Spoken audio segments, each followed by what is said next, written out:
ইনবক্সে মেসেজ আসবে কিন্তু সিন হবে না, রিপ্লাই পাবে না, পরে থাকবে ওইভাবেই। কেউ কেউ হয়তো অপেক্ষায় থাকবে, এই বুঝি আসলো অনলাইনে।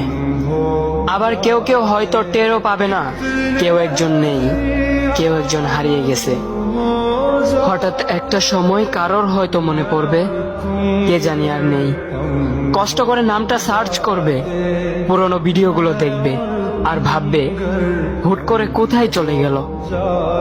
আবার কেউ কেউ হয়তো একদিন দুই দিন না পেয়ে ফ্রেন্ড লিস্ট থেকে আনফ্রেন্ড করে দেবে। যখন আমি থাকবো না তখন আমার স্মৃতি কারোর মনে পড়বে, হয়তো পড়বে, আবার হয়তো পড়বে না। তবে হারাতে হবে, হারাতে হয়, হারিয়ে যাওয়াই নিয়ম। পার্থক্য একটাই, কেউ আয়োজন করে হারায় আর কেউ হুট করে হারায়।